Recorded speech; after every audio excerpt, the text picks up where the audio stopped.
She did it. She actually did it. She packed up and walked away from the toxic situation that had been crushing her for years. And yet, she was still stuck, still silent, still shrinking, still waiting for permission that was never coming. The environment changed, but the prison came with her. And in this video, I'm going to show you exactly how that happens. And more importantly, I'm going to give you 5 shifts that will help you recognize when you're doing the same thing so that you can finally, actually get out. Let's go. Hi, I'm Donnielle Carter, certified wellness coach for nearly 20 years. And I work with people like you, people who have done the work. You're not sitting around waiting for life to happen to you. You've read the books, you've done the programs, you've maybe even done the very hard thing. You've left the job, the relationship, left the situation that was no longer serving you. It was toxic. And yet you're still feeling stuck, still feeling like something is holding you back, but you just can't quite put your finger on what it is. And if that's you, please stay with me, because by the end of this video, you are going to understand something about yourself that is finally going to set you free. Let's talk about comfort zones, because I know you've heard this before. Every coach, every motivational speaker, every podcast that has ever existed has told you to get outside of your comfort zone. And yeah, you nod along and you agree and you know it's true. It is true. And you might have even tried. But here's what nobody is telling you. Your comfort zone has almost nothing to do with comfort. It has everything to do with familiar. And those two things are not the same. See, we've been sold this idea that comfort means safe. Comfort means successful. Find your comfort zone, protect it, and live in it. That's the dream, right? But what happens when the thing you're most comfortable with is pain? What happens when the thing your whole system knows how to navigate is chaos, or silence, or shrinking, or not being enough, or being abused? That, my friend, becomes your comfort zone. Not because it feels good, but because it feels known. It feels familiar. And your brain, your nervous system, your entire genetic and energetic makeup is wildly resistant to the unknown. Even when the unknown is better. Even when the unknown is what you say you want. So you leave the situation, but you bring with you the familiar. And that is the prison that nobody really talks enough about. Here's what I want you to really sit with for a second. We talk about comfort zones like they're a place, like it's a couch you're sitting on that you just need to get up from. But it's not a place. It is an identity. It's who you have decided you were, or maybe who someone else has decided you are, inside of an environment that required you to be that person to survive. And survival is smart. I want to be clear about that. Whatever you did to get through what you got through, that was intelligent and brave and potent. That was your nervous system, well, your whole system, really, doing exactly what it was supposed to be doing. But here's the thing about survival identities. They don't automatically update when the threat is gone. Your nervous system doesn't get a memo that says, hey, we're safe now, you can stand up, you can speak, and you can take up space. It just keeps doing what it knows because familiar is safe, even when familiar is a prison. I have this client, and I want to tell you about her because she's probably going to sound a little bit familiar to you. She left a very toxic environment, and she did the hard thing. She got out. But when she came to me, she was still stuck, still silent, still couldn't ask for what she wanted. She couldn't stand up for herself, couldn't walk into a job interview and own the room. She couldn't even say out loud what she needed from the people in her life. And from the outside, it made no sense. I mean, the thing that had been crushing her, she left it. So what was the problem? Why wasn't she thriving? Well, the problem was that inside of that toxic environment, she had built an identity around doubt, around not being enough, around staying quiet.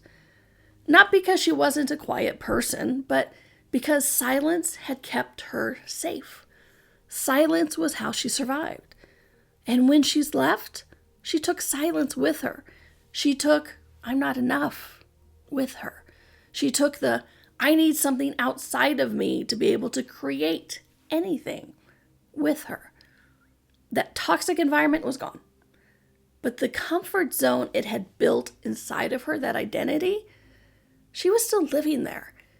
And this is the part that gets me every time. She didn't even know she was doing it.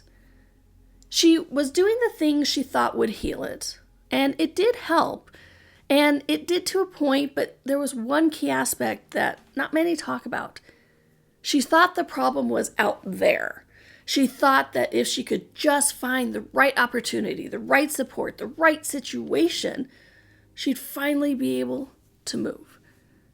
But the prison wasn't out there anymore. It was here. It was here. And that is exactly where we had to do the work. The leaving was brave.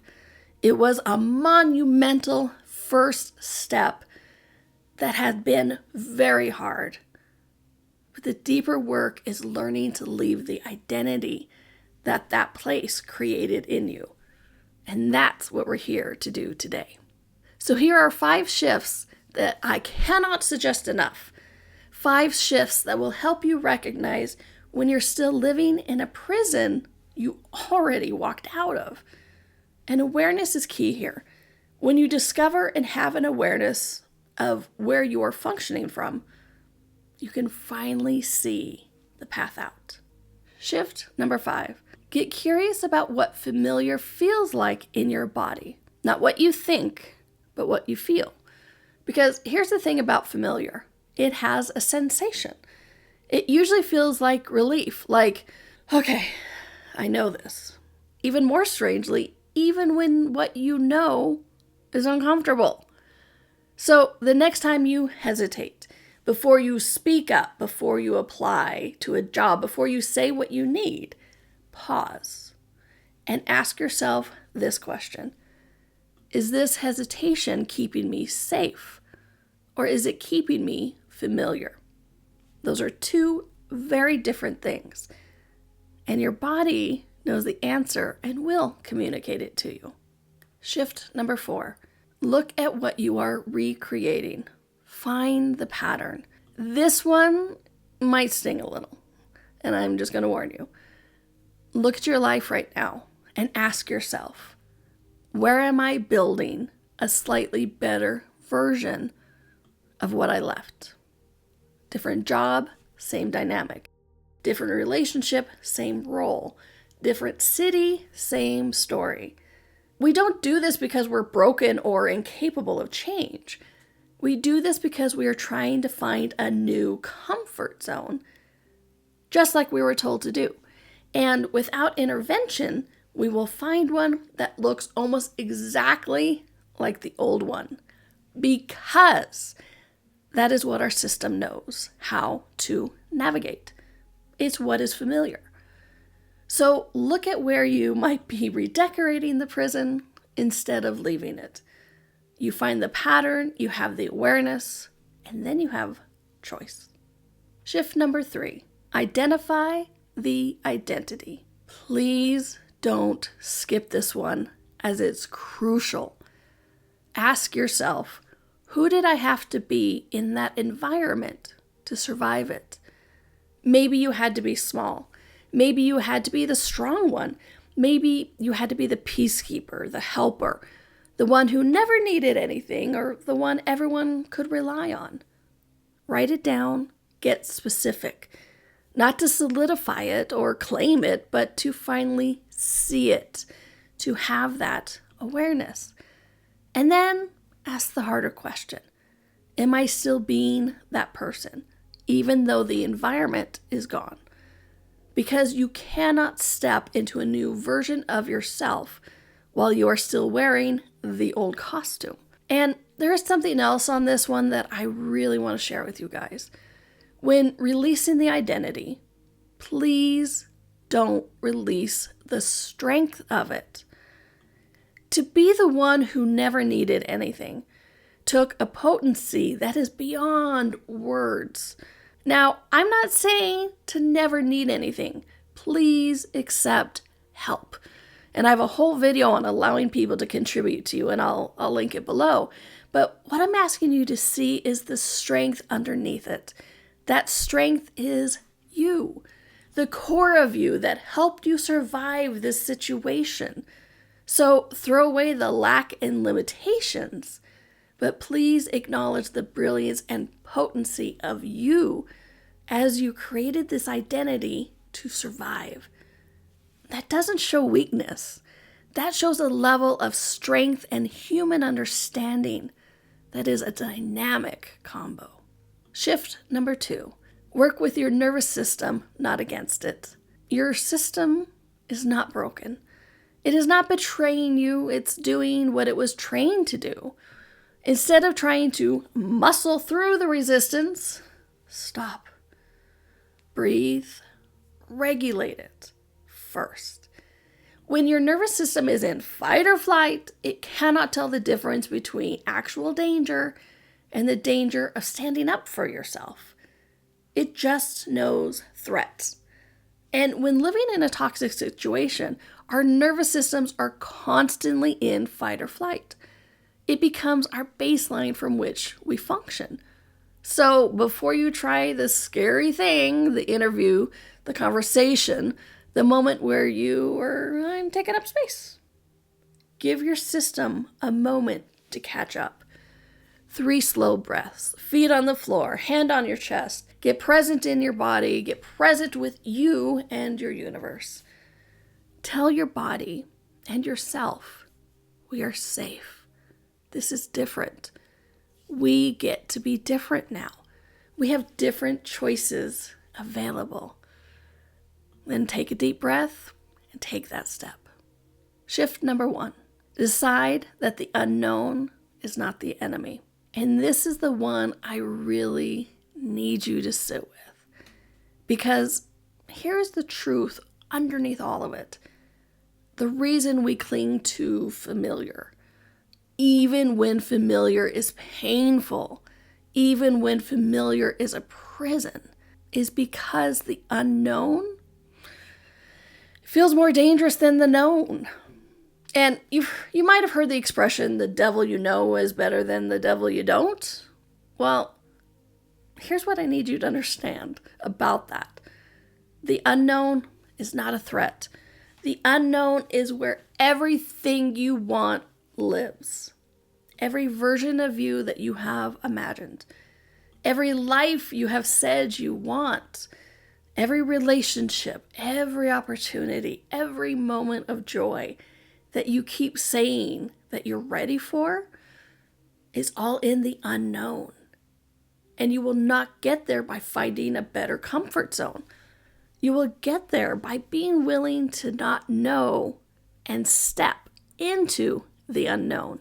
To not know what it looks like, to not know who you'll be on the other side, to not know if it will work. And that willingness, that is the shift. And that is a potency. So ask yourself today, what would I do right now if I were willing to not know how it turns out? And then, what steps can you take to create it? And my client, She started speaking, not all at once, not perfectly, but she started. She got a job. She asked for what she wanted. She stood up for herself in moments that before would have shut her down completely. Now, not because the fear disappeared, but because she stopped letting familiar make her decisions. The prison she was living in, she had already left the building that housed it. She just had to realize she'd brought the bars with her. And once she saw that, she put them down. And you know what? You can too. If there is something in your life that you're ready to truly change and not just rearrange, I would love to work with you. The door is always open. And you can find me at Donnielle.com. And if this video gave you something today, share it. Share it with someone in your life who needs to hear this. And please like, subscribe, because we do this multiple times a week, and you do not want to miss what's coming. And until we play again, keep creating a life that inspires you every single day to live it. I'll see you soon.